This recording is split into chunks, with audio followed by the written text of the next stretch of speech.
पकड़ा, वक्ता को नहीं पकड़ा, ये बहुत अच्छा किया।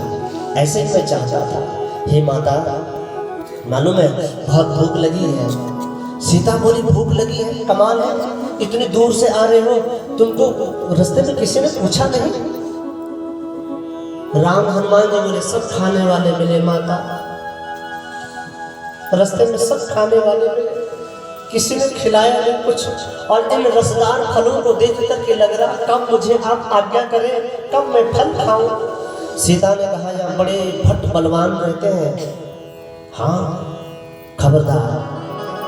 हनुमान जी ने कहा माता आप मुझे भूख लग रही है, आप मना कर रही हो, आप जैसा कहोगे मैं वैसा फल पाऊंगा। सीता ने कहा खबरदार, पेड़ पे तो चढ़ना ही नहीं है, हाँ नीचे कहीं गिर रखा हो फल उठा के खा लेना। और आज्ञा पाकर के हनुमान जी बगीचे में प्रवेश किए। कखी बुरी चीज को एक काचू दानों में बोलवा पड़े, हाँ बुरी चीज बोलो, कखी पे फूल भी अगर वहां बन पड़े अकेले कुछ अगर वहां गिर जाता था तो वहां के राक्षस उसी समय खा जाते थे।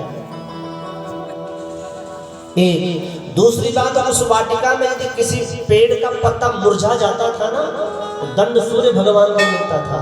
रावण इतना पावरफुल था, उसने नवग्रहों को अपने वश में कर रखा था। जिसको हम मुक्ति कहते हैं ना, मुक्ति, वो उसके घर में पानी भरती थी। जिसको हम काल कहते हैं ना, समय, अभी टाइम जोड़ो 5 बजे 5 मिनट, तो रावण में था ताकत चाहिए सो उठ कर 4 बजे दिन जाओ। काल को अपने खाट में पहिए से बांध करके रखता था वो मृत्यु को, हाँ अब मुक्ति उसके घर में पानी भरती थी। रावण बहुत पावरफुल था। सुनो,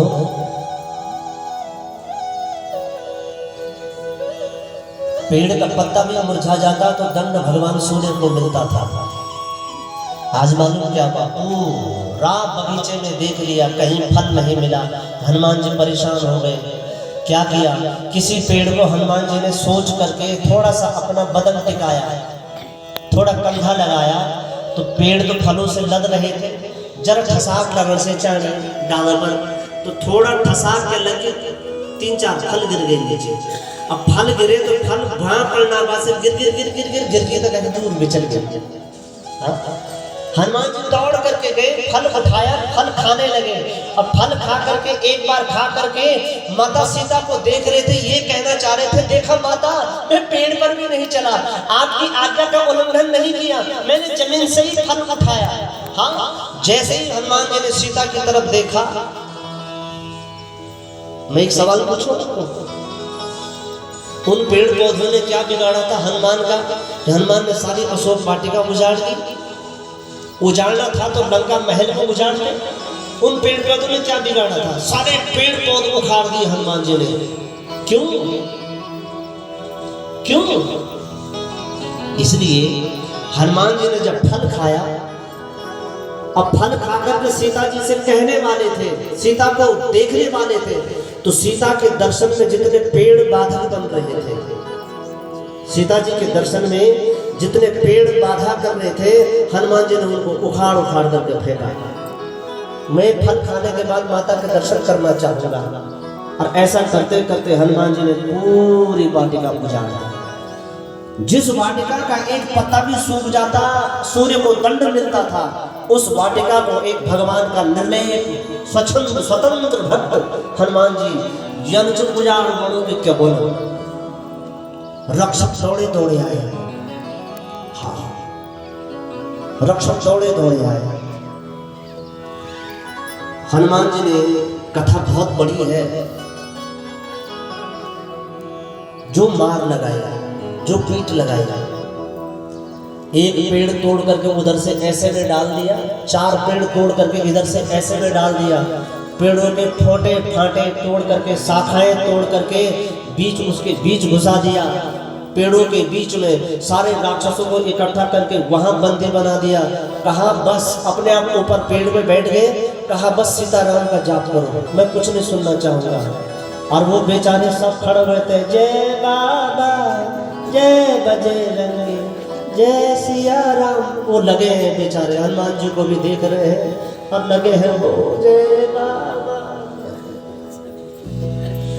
सुनो, एक ने देखा बस किसी तरह से नजर चुरा करके रावण के पास भागा जाए। हाँ, रावण के पास भागा जाए। अब दो सैनिक दौड़ करके रावण के पास गए। रावण से कहा, नाथ एक आवा कपि बड़ भारी, तेहे अशोक वाटिका उजारी। तो रावण को लगा कैसे पागल लोग हैं, कैसे मूर्ख हैं। बंदर आ गया होगा भाई, उसको भगाओ, उसको हटाओ वहां से, पत्थर मारो, लठ मारो, हल्ला करो, कंडर बजाओ, भगाओ उसको। सुनो,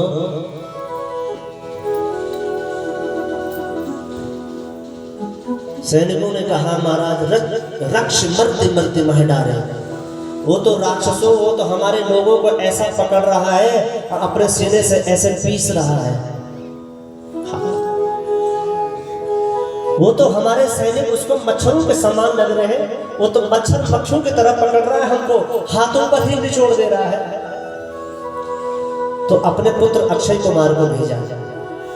हनुमान जी ने एक पेड़ को उखाड़ करके अक्षय कुमार के रथ के ऊपर फेंका।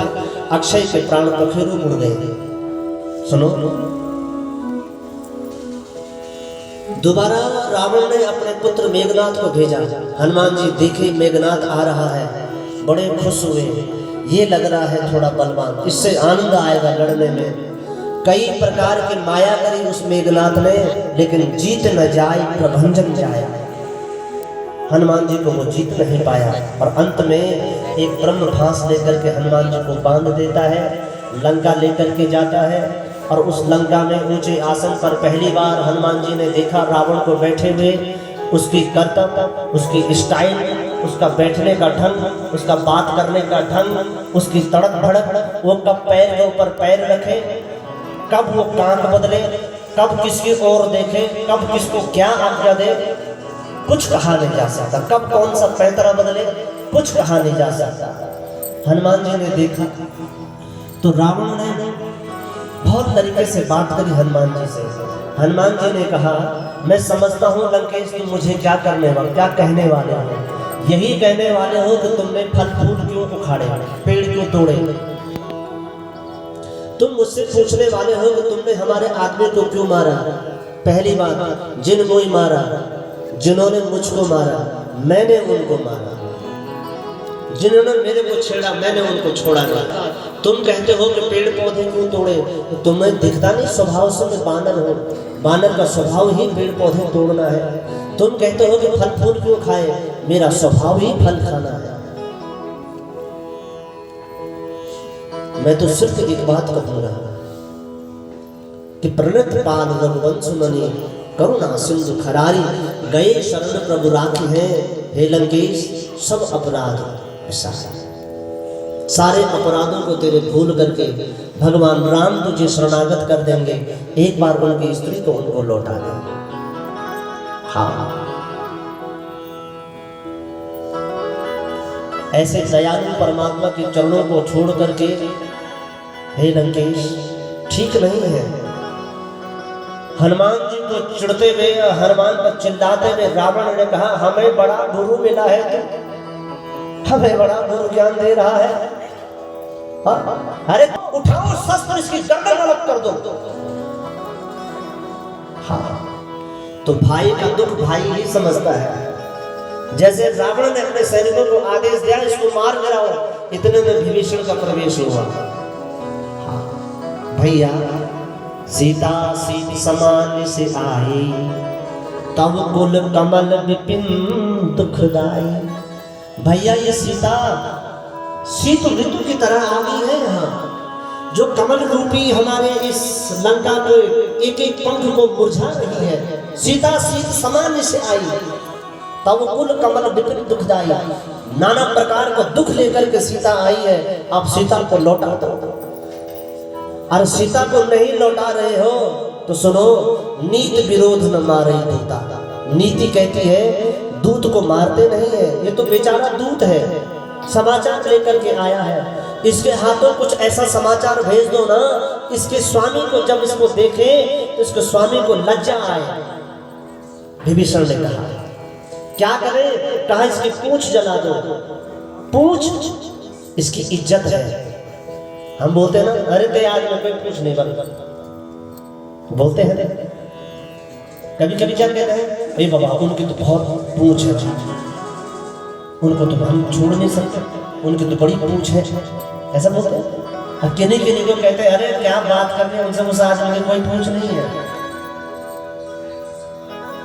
इसलिए हनुमान जी की पूंछ को आग लगा था, और अधजली पूंछ को लेकर के जब ये वहां जाएगा, इसकी इज्जत है, पर जब प्रहार होगा तो राम को बहुत बुरा लगेगा। एक काम करो, आपको पता है हनुमान जी को बांध दिया गया, पूरे नगर में भ्रमण कराया, सभी लोग ताली पीट रहे हैं, कुछ लोग तो पत्थर मार रहे हैं, कुछ लोग लात मार रहे हैं। हाँ, भक्ति करोगे ना लोग पत्थर भी मारेंगे, भक्ति करोगे ना लोग जलाने तक का प्रयास करेंगे। अब वापस लंका में लाए, पूंछ पर कपड़े लपेटने लगे। रहा न नगर घृत बसंत तेला,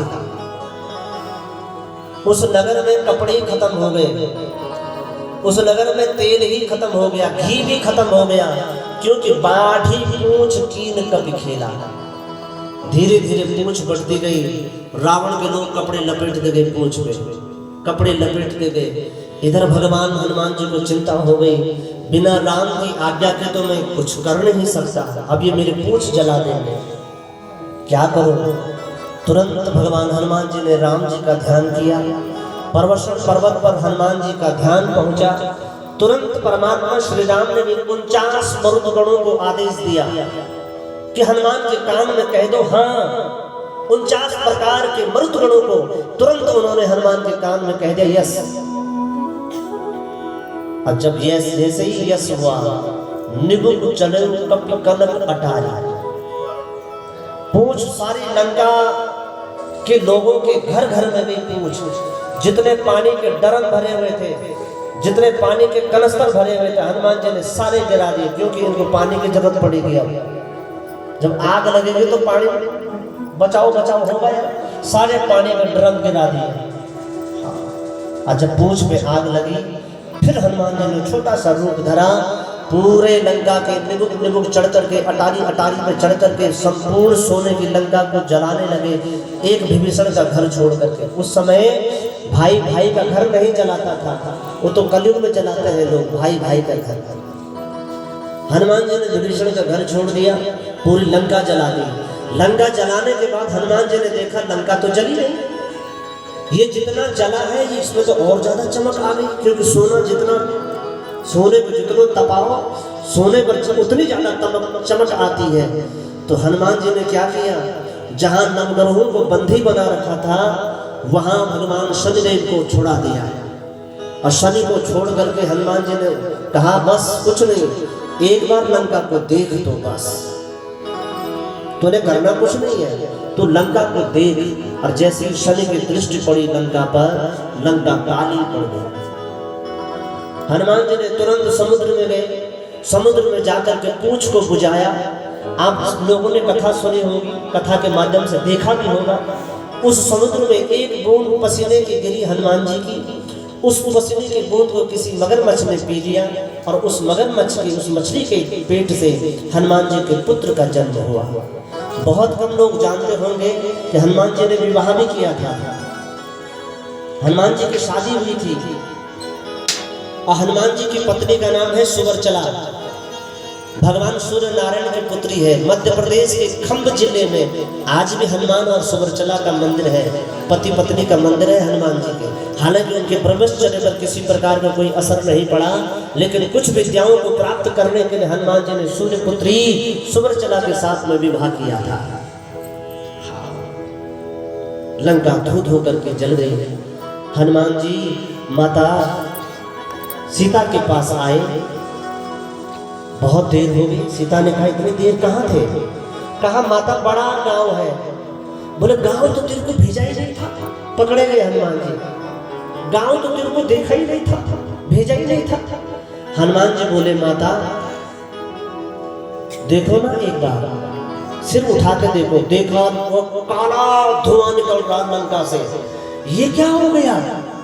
हनुमान जी ने कहा अभी तो ये प्रथम अध्याय है, जब 18वां अध्याय आएगा ना यहाँ कुछ भी नहीं बचेगा, यहाँ धूल मिट्टी भी नहीं बचेगी। हाँ हे माँ, सीता ने कहा क्या राम जी की सेना में तुम जैसे पिद्दे पिद्दे से ऐसे योद्धा है? हनुमान जी मसल रूप छोटे रूप में देखे ना, तुम जैसे पिद्दे पिद्दे से हैं उनकी सेना में क्या? हनुमान जी ने कहा एक बार आदेश करो मां। क्या आदेश क्या करना, मैं देख रही हूँ।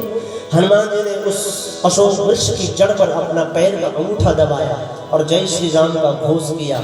इतना बड़ा शरीर हनुमान जी का अशोक वाटिका में हो गया, ऐसा लगा कोई सोने का पर्वत खड़ा हो गया हो, पिंगल वर्ण के हनुमान जी।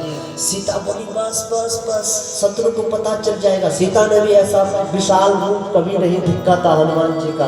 बोली बस।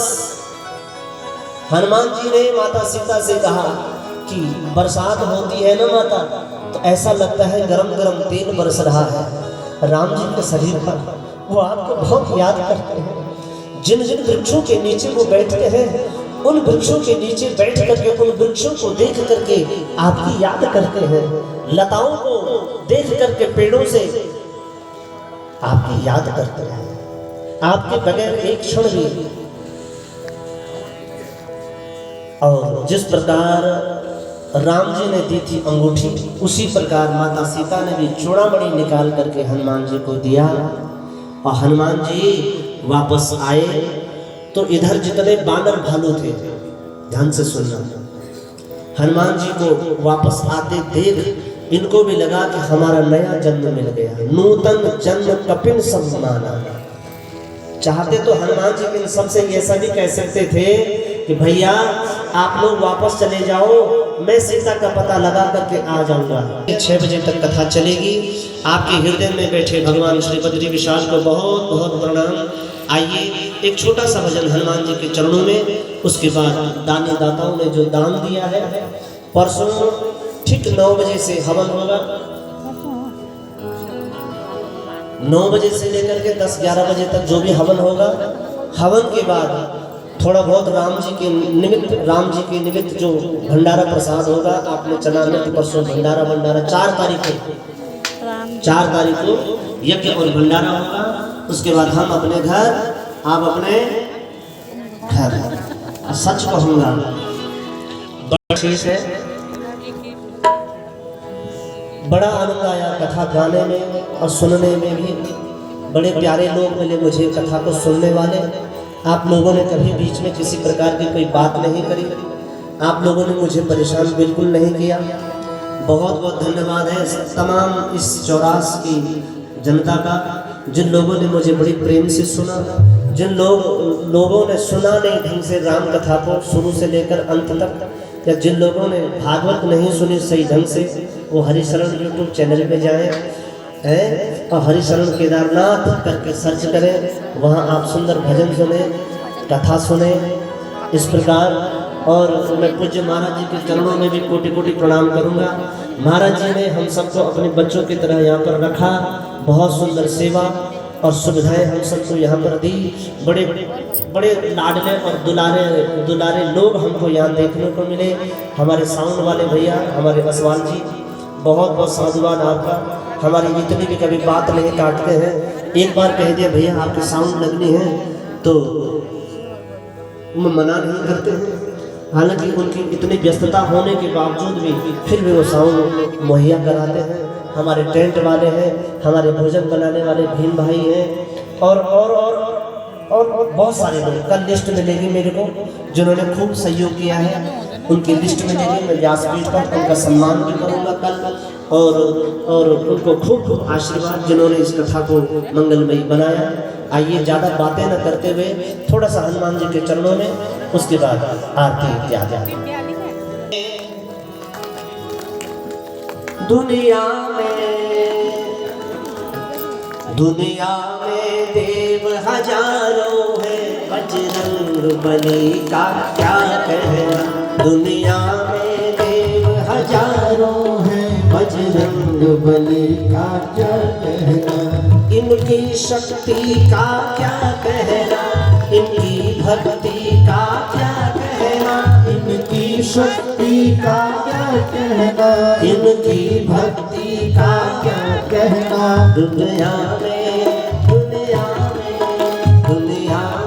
देव हजारों हैं, बजरंग बली का क्या कहना, दुनिया में देव हजारों हैं, बजरंग बली का क्या कहना।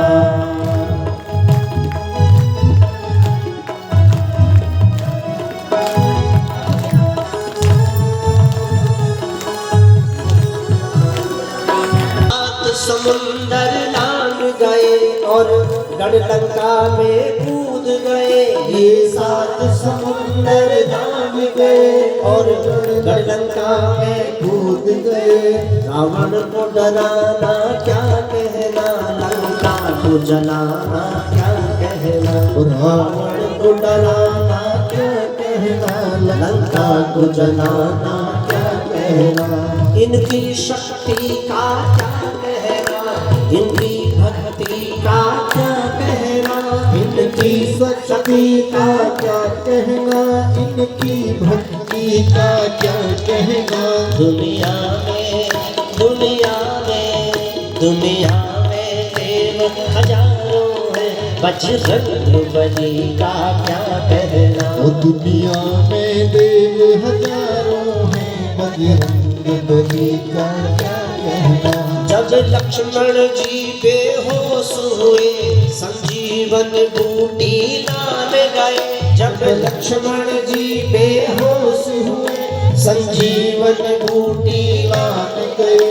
लक्ष्मण को बचाना क्या कहना, पर्वत को उठाना क्या कहना, लक्ष्मण को बचाना क्या कहना, पर्वत को उठाना क्या कहना, इनकी शक्ति का क्या कहना, इनकी भक्ति का क्या कहना, इनकी शक्ति का क्या कहना, इनकी भक्ति का क्या कहना। देव हजारों हैं, बजरंग बली का क्या कहना।